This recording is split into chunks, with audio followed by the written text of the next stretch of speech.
Вести во 18 часот, ова се настаните на денот. Вкупно 34 осомничени за трагедијата во Кочани. Тошковски вели дека е започната конечна борба со криминалот и корупцијата. Нема нормален човек што би заштитил некого за кого постојат индиции за директна или индиректна одговорност. Обвинителството објави. Прво осомничениот му дал одреден паричен износ.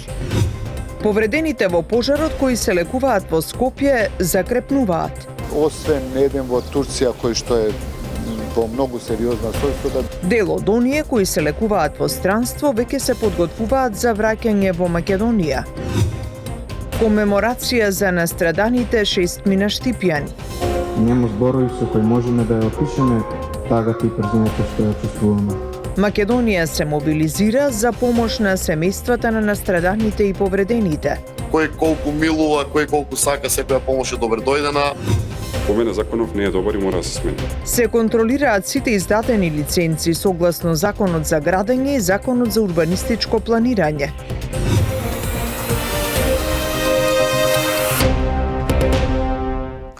Трагедијата во Кочани е резултат на низа пропусти во дискотеката Пулс, кои се започнати уште во 2012 година и толерирани се до кобниот 16 март. Досега осомничени се вкупно 34 лица и за сите осомничени се бара притвор. Дискотеката имала усен договор за концертот на ДНК, на кој, како што изјави обвинителот Куцевски, присуствувале 650 лица, меѓу кои најмалку 31 дете. Во Кочани е Михајло Видимлиски. Михајло, дали уапсените градоначалници се донесени во суд? Така е, Тања, градоначалниците, актуелниот и кој што поднесе пред неколку дена оставка Љупчо Папазов, како и неговите предходници Никол Чеилиев и Радко Димитровски, се донесени овде во судот во Кочани по барање на обвинителството кое што ги опфати ни во истрагата за пожарот во дискотеката Пулс овде во Кочани, каде што животот го загубија 59 лица и за нив се бара 30-дневен притвор. Предходно обвинителот Коцевски ги посочи воглавно без да навлегува во детали сите сомневања за сторени кривични дела кои што биле направени, па така во однос на градоначалниците. Државниот обвинител Коцевски посочи дека тие не ги извршиле своите правни обврски согласно Законот за заштита и спасување. 27 се осумничени во однос на предметот кој што го води обвинителството во Кочани, ако ги додадеме оние 7 мина кои што се опфатени со предметот во обвинителството за гонење на организиран криминал и корупција, таму се работи за началници и командири и други службени лица од СВР Штипи и полициската станица во Кочани, вкупно 34 лица за сега се осумничени. Помеѓу оние кои што се осумничени се бара притвор за нив, односно по завршувањето на краткотрајниот притвор се бара притвор од 30 дена овде во судот во Кочани. За сега информацијата последна што ја имаме е дека за веќе 22 лица се е определен притвор од 30 дена, со што и започна истрагата, додека во тек е распитот на градоначалниците кои што се осумничени. Дел од оние кои што претходно беа пред судија на претходна постапка и се спроведени веќе и во истражните затвори во Скопје, во Тетово, во Куманово, каде што тие остануваат во притвор. Помеѓу осумничените се сопственици сегашни и претходни на дискотеката Пулс, но и лица вработени во Министерството за економија и пазарниот инспекторат и дирекцијата за заштита и спасување, меѓу нив е и екс-министерот за економија Крешник Бектеши, за кој што од обвинителството посочија дека со неизвршување тие овозможиле објектот да работи како кабаре, иако не ги исполнувал условите за тоа. Исто така е приведена и сопственичка, односно управителка на фирма, која што на барање на сопственикот на дискотеката изготвила проект со кој што навела дека може да работи како кабаре, иако знаела дека тоа е невозможно. Во продолжение да слушнеме дел од изјавата на државниот обвинител Коцевски во однос на за сега осумничените. Прво осумничениот за период од 13.2.2024 година до 13.2.2025 година директно на осумничено службено лице, вработено во Министерството за економија, му дал одреден паричен износ за да изврши службено дејствие што не би смеел да го изврши и на тој начин, без при тоа да биде спроведена законски пропишана постапка, обезбедил фалсификувана службена исправа, лиценца за вршење на угостителска дејност. Поради тоа, против вработениот во Министерството за економија е поведена постапка и за примање на подкуп од член 357 од Кривичниот законник. Осумничените тројца, градоначалници на Кочани, во период од 2012 година до 16.3.2025 година, како и осумничени двајца поранешни директори на Дирекцијата за заштита и спасување, не ги извршиле своите правни обврски согласно Закон за заштита и спасување, со што овозможиле кабарето Пулс незаконито да продолжи со вршење на угостителска дејност спротивно на Законот за угостителска дејност и другите пропишани услови согласно закон. За целиот тој период, општината примала уплати по основ на надоместок за угостителски објект. Така, помеѓу осумничените се и организаторот на настанот, односно на концертот на ДНК, за кој што, како што кажа од обвинителството, присуствувале околу 650 лица, од кои 31 дете, но и лица од обезбедувањето. Концертот бил организиран без претходно да има договор за него, а лицата обезбедувањето, но и одговорни од дискотеката дозволиле да бидат внесени пиротехнички средства, иако биле незаконски нивното користење. Во овој дел да слушнеме дел од изјавата на Коцевски. На ден 16.3.2025 година, еден од осумничените, одговорно лице во клубот, усно организирал концерт, настап без формално пропишан договор со музичката група ДНК и при тоа заедно со осумничените управители и осумничените припадници на Агенцијата за обезбедување, свесни дека капацитетот и условите во објектот тоа не го дозволуваат, овозможиле влез на околу 650 посетители, помеѓу кои имало најмалку 31 дете. Едно од осумничените лица вршело продажба на билети, без при тоа да води сметка за бројот и возраста на гостите кои смеат да присуствуваат спротивно на Законот за угостителска дејност, овозможувајќи влез и присуство и на малолетни лица на настанот. Осумничените одговорни лица во дискотеката и членови на обезбедување не спречиле за потребите на настапот на групата ДНК да се внесат во угостителскиот објект и да се употребат експлозивни материи, пиротехнички фонтани, иако за тоа действие немале задолжителна дозвола издадена од надлежни органи за да ракуваат со пиротехничките средства, ниту пак просторните услови дозволувале употреба на такви пиротехнички средства.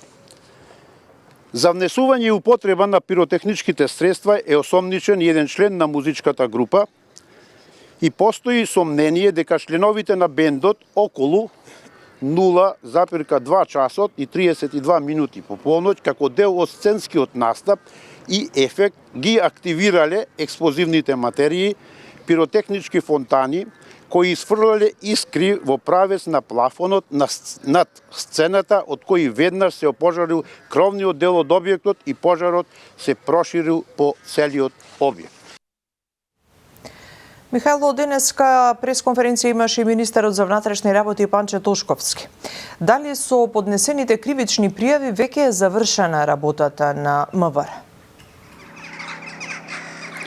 Така е, Тања. Министерот за внатрешни Панче Тошковски денеска на пресконференцијата посочи дека овде не застанува работата на истражните органи, ниту на Министерството за внатрешни работи, но претходно и од обвинителството соопштија дека овде не завршуваат сите действија, дека сепак и списокот на осумничени понатаму останува отворен, ги повикаа и сите граѓани кои што имаат било каква информација околу целиот овој настан да пријават и во обвинителството.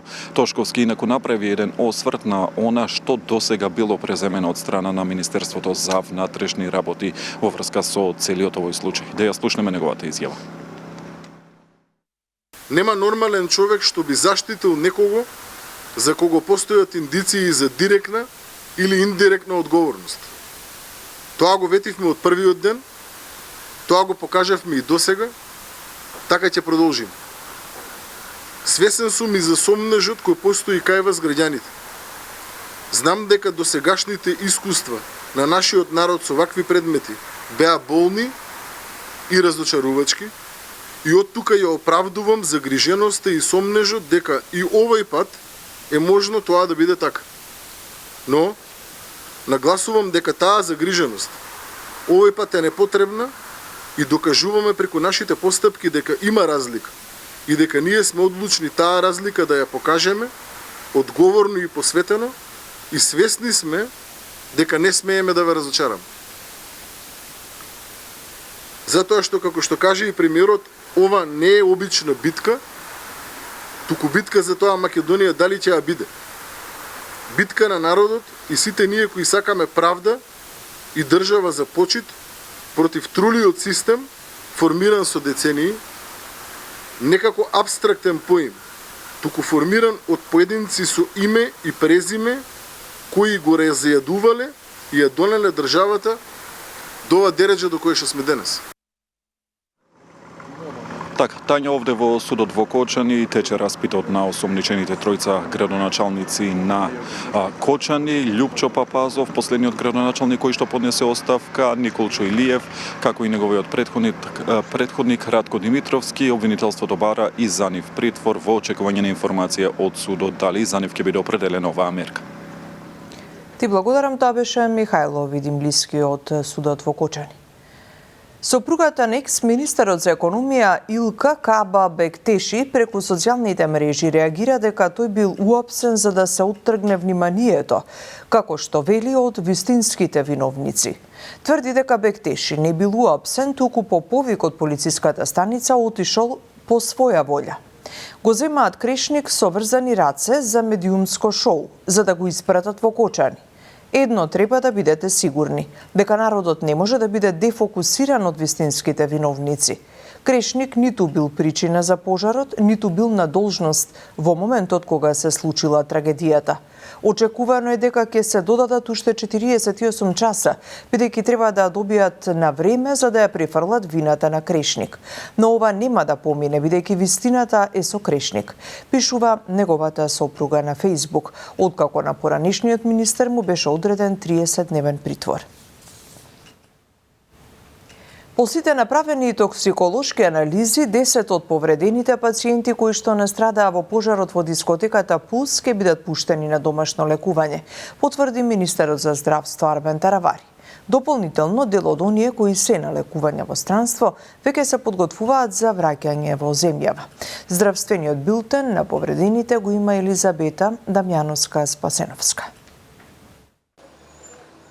Уште 10 пациенти од клиниките во Македонија денеска ќе бидат пуштени на домашно лекување, а не се размислува за дополнително испраќање на пациенти на лекување во странство. Се подобрува состојбата и на пациентите кои се лекуваат во клиниките надвор од државата и следна фаза ќе биде подготовка на протоколи за нивно враќање. Ова го изјави министерот за здравство Арбен Таравари по одржувањето на состанокот со кризниот штаб. Бројката на пациенти кои што се лекуваат моментално се 162. 115 пациенти се на лекување надвор од државата. Од сите пациенти,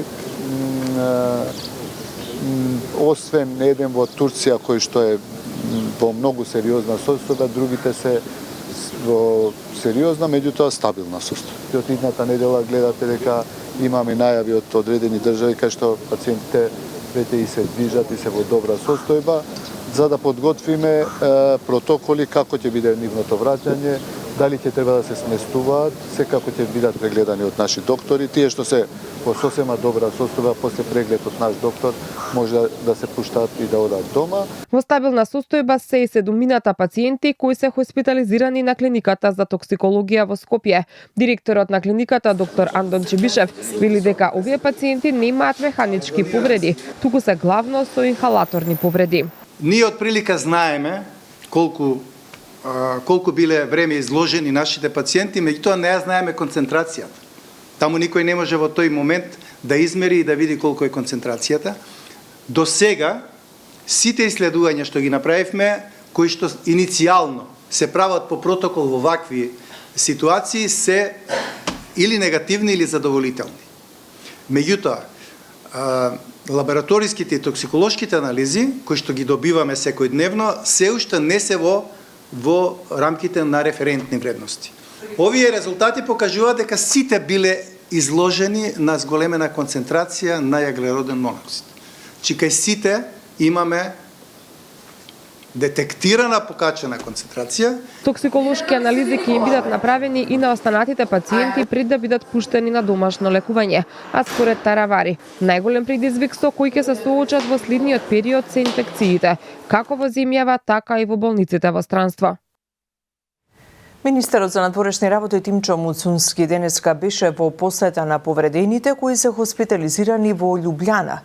Тој оствари кратки одвоени средби со министерката за надворешни работи на Словенија Тања Фајон, министерката за здравство Валентина Преволник Рупел, како и со медицинскиот персонал кој се грижи за нашите пациенти.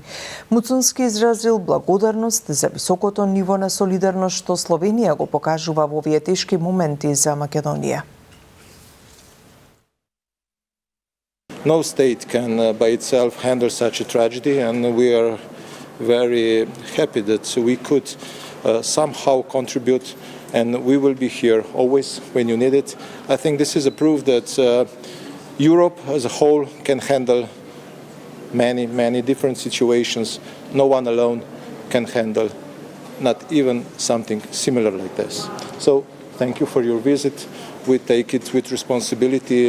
The patients are improving. We hope for the best. We will do our best and stay here for you. Готови се резултатите од направените обдукции на загинатите во пожарот. Сите настрадале поради задушување, како последица директно од пожарот. Дополнително имало и изгореници и скршеници. За ова Мирјана Мирчевска Јовановиќ. Сите 59 жртви загинати во пожарот во дискотеката Пулс во Кочани починале од насилна смрт или задушување, потврди раководителот на Институтот за судска медицина Александар Станков. Јаглерод моноксид е многу опасен газ, тој е без мирис, без вкус, делува на централниот нервен систем, ги онеспособува жртвите и смртта може да настане многу брзо, за неколку минути, во зависност колкава е концентрацијата во тој простор, во таков чад, да делува јаглерод моноксид, многу брзо може да настане смрт и ги онеспособува жртвите да избегаат. Значи, постои главоболка, повраќање, вртоглавица, безсознание, дезориентираност, парализа на мускулите, за неможност за движење. Станко вели дека до средата биле завршени сите обдукции, но важно е направена идентификација на жртвите, кои освен документите било потребно да се потврди и со ДНК анализа од нивните семејства. Кај оние лица, кај кои што беше невозможно, кај сите лица се работеше и ДНК и дактилоскопија. Сега, вие може да ја земете најсовремената метода, ако немате со што да споредите. Значи, ако немате сродници, џабе вие ДНК да направите. Ако немате отисоци од прсти, односно дактилоскоп, отисоци од прсти, ако немате со што да споредите, џабе вие да направите. Ние имавме среќа да имаме сродници. Во нашата држава знаете дека да извадите лични документи мора да оставите отисок од прст. Има база, МВР има база на податоци. Кај четворица беше невозможно да се добијат отисоци и таму се направи само врз основа на ДНК. Дел од испитувањето во делот на токсиколошката анализа ќе заврши до крај на март. Облеката и личните работи од загинатите се во институтот и ќе бидат предадени како докази во јавното обвинителство. Станков потенцира дека иако имало притисок од семејствата, зашто има разбирање и изразува жалење, сепак обдукцијата е многу важна. Прво ќе се одреди причината за смрт. Се одреди дали постојат други повреди. Ќе се одреди дали причината за смртта е поврзана со настанот. И што е многу битно кај вакви масовни несреќи е идентификација на жртвите. Тие имале еден дел од нив лични документи, меѓутоа кај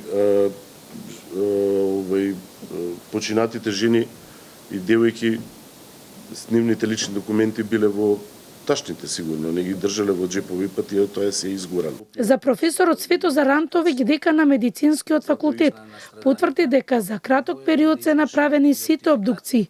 6 тимови од судска медицина заедно со МВР помош од судска медицина во Тетово.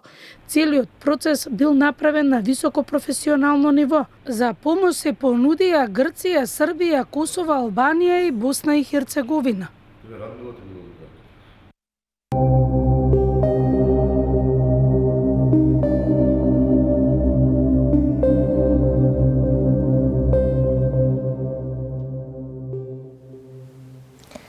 Штипјани им оддадоа почит на трагично загинатите сограѓани во пожарот во дискотеката во Кочани. Во спомен на загинатите, Александар Коларов, Филип Стевановски, Александар Ефремов, Филип Ивановски и Дамјан Таневски беше организирана комеморативна седница. Таму беше Маја Стојановска.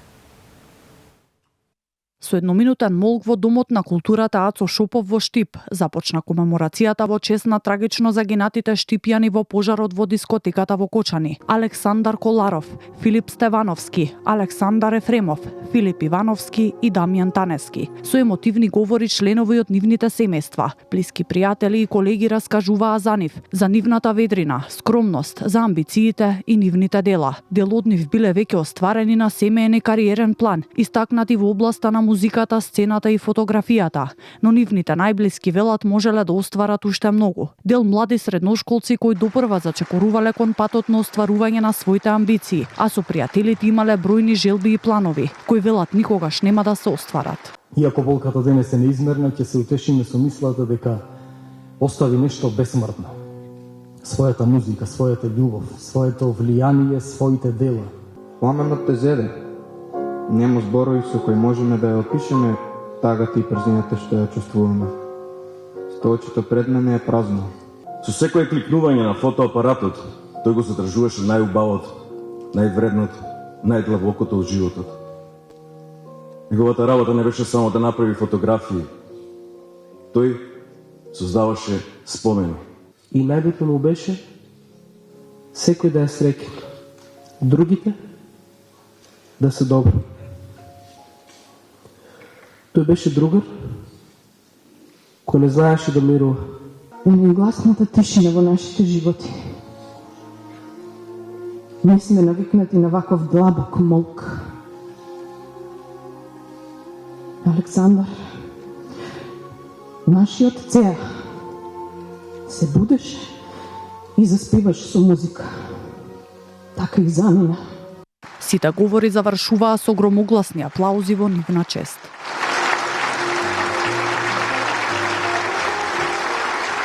Нашиот град веќе никогаш нема да биде ист, порачаа штипјани. Во нивно име се обрати градоначалникот Иван Јорданов, кој изрази длабоко сочувство и повика на колективна свест за ваква трагедија никогаш да не се повтори. Сочувство изрази и министерот за култура и туризам Зоран Љутков, кој кажа дека македонската култура изгубила многу.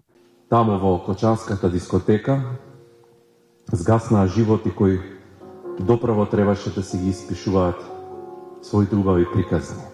Во тој пламен на младоста, од кој ќе гори вечната светлина, се и петмината штипјани, пред кои длабоко се поклонувам. Со нивното заминување од овој свет, ја изгубивме полетноста, енергијата, убавината на пролетта, радоста во меѓусебните разговори и искрата во нашите погледи.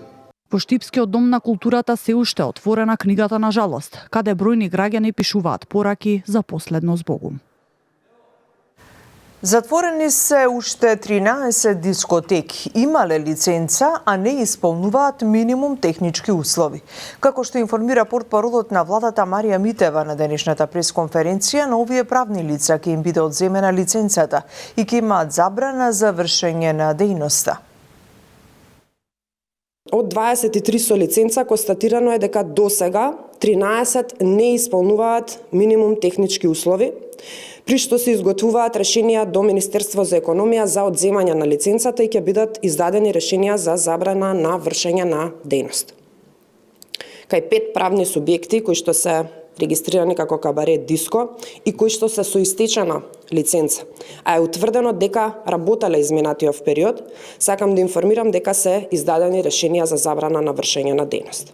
Кај останатите 41 кафич клуб, кај 30 од нив се констатирани неправилности по Законот за угостителска дејност и изречени се 28 прекршочни налози и 2 затварања за пречекорување на работно време, што подразбира и платен налог. А граѓаните и институциите се мобилизираа за помош на семејствата на повредените и на загинатите. Отворена е специјална веб страница за донација, директно на семејствата.